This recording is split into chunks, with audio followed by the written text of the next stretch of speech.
Olá, meus amigos, seja bem-vindo a mais um programa TV AMAI.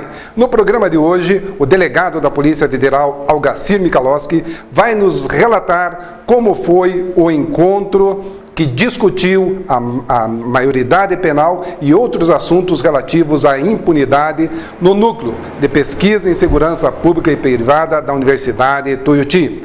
Também vamos ver como foi a visita que a AMAI fez ao Batalhão de Polícia Militar Ambiental. Conheça essa importante unidade da Polícia Militar. Aqui nos estúdios da TV AMAI, a conversa com o nosso gerente da AMAI e com o chefe do departamento jurídico sobre a mais recente vitória da AMAI nos tribunais superiores. Veja se você também foi beneficiado. Também estivemos conversando sobre o Clube de Desconto ao Sul. O Clube de Descontos ao Sul, ele é acessível a todos os nossos associados e extensivo aos seus dependentes. Caso você, associado, queira colocar o seu dependente também na AuSul, basta pedir a carteirinha. É o custo único de realização da carteirinha de R$10. AMAI, a entidade que luta por você. Tudo isso e muito mais agora na sua TV AMAI. O Cicobi é um sistema financeiro diferente dos bancos. Nós não temos clientes, nossos clientes são os próprios donos, onde eles participam dos lucros e resultados da cooperativa. Com isso, eles têm uma conta corrente com todos os produtos e serviços, sendo crédito, investimento, cartões, consórcios, seguros, previdência, internet, caixa eletrônico, tudo isso com custo reduzido e no final do fechamento do balanço, eles participam dos resultados da cooperativa.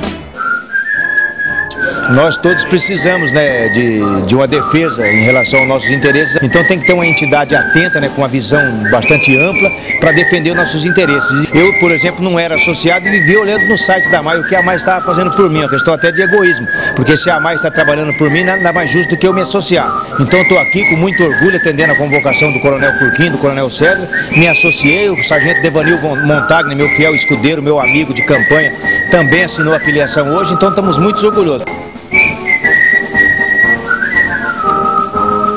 Olá, amigos da TV AMAI. Dando continuidade ao nosso programa, vamos agora ouvir o coordenador do Núcleo de Pesquisa em Segurança Pública e Privada da Universidade Tuiuti, Algacir Michalowski, que teve recentemente um trabalho excelente, onde foi abordado aí questões contemporâneas, inclusive relativas a essa redução da maioridade penal. Seja bem-vindo mais uma vez aos nossos estúdios, delegado da Polícia Federal, nosso amigo, ex-integrante da corporação ou integrante da reserva da nossa corporação. Dr. Michalowski, quais as novidades e como foi o evento? Olá, César. É um prazer estar de novo aqui na nossa AMAI. O Núcleo de Pesquisa em Segurança Pública e Privada da Universidade Tuiuti do Paraná, né, vem promovendo, é o 5º ano, o Seminário Nacional e uma oportunidade que nós criamos não só para as instituições policiais, para o sistema de persecução penal, sistema criminal, sistema processual penal brasileiro, mas de toda a comunidade participar de debates fundamentais para a nossa sociedade. Esse ano o NPSPP focou nos temas redução da maioridade penal, ou para alguns redução da minoridade penal, são termos que a doutrina vem discutindo, liberação do porte de arma e impunidade. Tivemos entre o dia 12 e 13 de junho, agora na última sexta e no último sábado, aproximadamente 600 pessoas participando, gravamos o evento, vamos disponibilizar também essas discussões para a comunidade, para as instituições, inclusive para a AMAI, que é a nossa parceira desde a fundação do NPSPP. E é uma contribuição que o núcleo, que a universidade dá, porque nós entendemos que há uma discussão débil, uma discussão que não aprofunda temas tão importantes, fazendo com que algumas decisões, algumas legislações, elas sejam marcadas por algo muito ruim no Brasil, que é o sensacionalismo. A questão da maioridade penal, ela vem sendo discutida de forma muito rasa, sem se pensar na efetividade da lei de execução penal, sem se pensar na efetividade do Estatuto da Criança e do Adolescente, e para nós isso é muito grave, isso gera complicações até para as futuras gerações. Com relação à liberação do porte de arma, também foi discutindo muito, inclusive uma comparação entre o sistema brasileiro e o sistema colombiano, na medida em que havia uma palestrante da Colômbia, que foi nossa convidada e fez uma palestra, aproveitando porque ela está fazendo pós-doutorado aqui na Universidade Federal, a doutora Diana Carolina. Então nós entendemos como fundamental, temos pretensão, inclusive com o apoio do Sindicato dos Delegados da Polícia Federal no Estado do Paraná, que eu tenho a honra de presidir, fazer outros eventos e sempre com a participação da AMAI, que é a nossa parceira, como disse, desde o início desde a nossa fundação. Então, esse foco impunidade é um foco que está muito candente na opinião pública. A opinião pública, ela, talvez, não sei se foi coincidência ou não, desde que entra o Estatuto do Desarmamento, nós temos um aumento do número de homicídios, exponencial. Somos hoje aí um dos países com 57 mil homicídios por ano, o que é impensável no mundo civilizado. E o Estado, ele fez uma proposta para a população, diminuindo armas, diminuir a morte de pessoas. E isso acabou não se refletindo na realidade. Então, e essa discussão impunidade versus desarmamento, como certo, ficou aí? César, foi discutida. Você tem total razão, a tua leitura está perfeitamente correta e lúcida. Quando nós fizemos a campanha do desarmamento e a efetivação do Estatuto do Desarmamento, nós, quando digo nós, sistema policial, sistema de persecução penal, nós dissemos o seguinte: vamos desarmar o criminoso para que as pessoas tenham mais tranquilidade e diminua o clima de insegurança. Houve uma falha, o sistema falhou nessa promessa, o que permite rediscutir a questão do Estatuto do Desarmamento. Nós temos uma posição que foi meio consensual no debate, no evento, nos debates que marcaram o evento, no seguinte sentido. Nós podemos comparar, e eu gosto de ser muito claro também, para propiciar que todos tenham acesso ao debate. As pessoas sabem que nem todos podem dirigir um automóvel, nem todos são autorizados mediante a emissão de uma carteira nacional de habilitação a dirigir. No caso do porte de arma não é diferente. Nem todas as pessoas estão capacitadas tecnicamente, psicologicamente, legalmente falando, para portar uma arma de fogo. Então a analogia que nós fazemos com relação ao porte de arma é a questão da CNH. É claro que nós teremos muito mais pessoas dirigindo do que portando arma, mas o Estado tem que ter um controle, mas não pode também negar ao cidadão o direito à autodefesa, que é complementar à defesa que o cidadão deve receber por parte do Estado.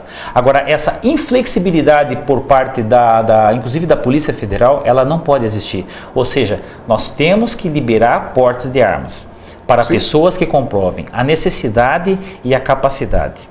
Nós tivemos aí, falando do desarmamento, uma promessa e um início onde o desarmamento ele foi muito forte, onde qualquer pessoa presa, ela não tinha direito à fiança, porém os tribunais derrubaram essa questão, e a questão fundamental foi que quando se discutiu a venda de armas, a população foi levada a um entendimento de que aquele referendo era relativo àquela postura do porte de arma. Porque na prática, embora você tenha algumas possibilidades, você hoje, para comprar e manter a arma em casa, você paga taxas proibitivas. Para você tirar uma CNH, não é aquela taxa. É um caso em que a taxa é superior ao valor do bem. Porque você tem que renovar de tempos em tempos e isso inviabiliza você manter uma arma legalmente em casa. Então, esses aspectos é que foram abordados, que estão sendo rediscutidos para diminuir a impunidade. Perfeito. Basicamente, um aperfeiçoamento do Estatuto do Desarmamento. Nós precisamos fazer sempre no Brasil uma questão do 8 ou 80. Sim. Nós temos que adaptar a legislação a um novo panorama. Qual que é o novo panorama? O novo panorama que o Estado falhou parcialmente na sua missão de desarmar a criminalidade e rendeu mais insegurança à população.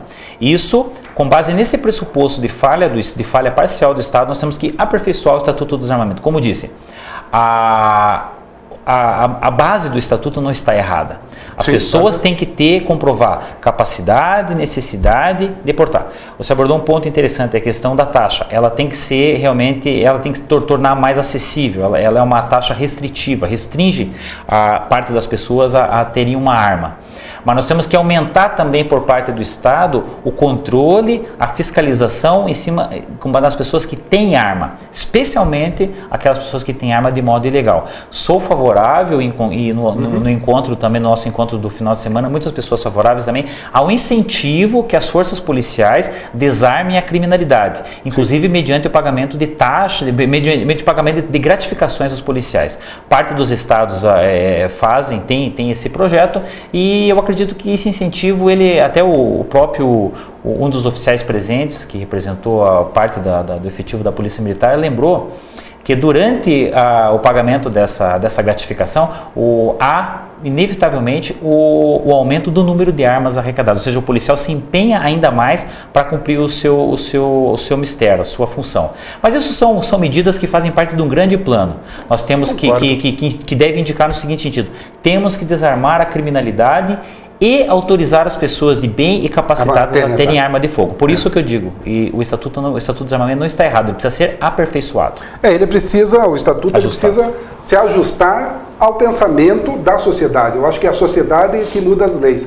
Só em relação a esse aspecto que o oficial colocou, pena eu não ter ido para poder debater, mas embora você tenha tido o aumento do número de armas apreendidas, este período também é o que você tem o maior aumento da criminalidade, do número de homicídios no estado do Paraná.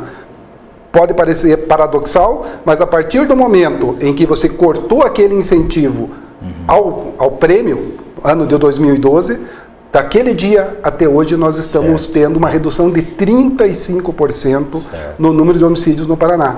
Porque o crime, ele não é naquele que já está com a arma aparente, ele tem que ser uma prevenção maior. Como eu digo, focar no desarmamento da criminalidade, né? Focar no desarmamento da criminalidade, que é o que começa a acontecer com as operações de desarmamento, as operações para implantação de UPS, as operações de buscar retirar esse armamento, que é bastante parecido com o que acontece no Rio de Janeiro, na UPP. Na UPP, só na instalação do Alemão, retirou 168 fuzis. Então, desarmar realmente o marginal. Parabéns pela condução. E a questão da maioridade penal, a discussão hoje da PEC 171, na minha opinião, ela é uma PEC de adequação constitucional, mas ela é uma PEC que não tem eficácia, porque tudo vai depender de legislação infraconstitucional. Melhorar o estatuto, como você abordou, o estatuto da criança e do adolescente, lei de execuções penais, presídios juvenis, é uma coisa que no Brasil só tem no papel, mas o jovem de 18 a 21 anos deveria estar, ou de 18 a 25, deveria estar segregado daquele marginal contumaz, o chamado presídio juvenil, está no plano de segurança pública do governo federal, mas não foi construído nenhum que eu saiba. César, o debate em torno da questão da redução da maioridade penal está muito em cima da sensação de impunidade. Sim. Então, as pessoas, e isso é uma pergunta que eu fiz para quase todos os palestrantes, o sentimento hoje, a sensação de impunidade hoje em relação ao delito praticado, ou a infração penal, mas vamos no grande gênero, praticada pelo adolescente, é maior ou igual ao adulto. Tá? Para praticamente todos lá, é maior com relação ao adolescente, infrator. Por quê? Tanto prova disso que as quadrilhas colocam na linha de frente para serem, no caso de prisão, serem abordados os adolescentes. Né? Isso prova que há um sentimento maior. Então o que nós temos que fazer também é uma adaptação, como eu falei, do ECA, uma adaptação também da Lei de Execução Penal, e não podemos permitir também que essas pessoas, com essa idade, com essa faixa etária de idade, de evolução do ser humano, sejam colocadas em presídios juntamente com pessoas que já estão de forma contumaz na criminalidade. Porque um dos pilares da Lei de Execução Penal é a diferenciação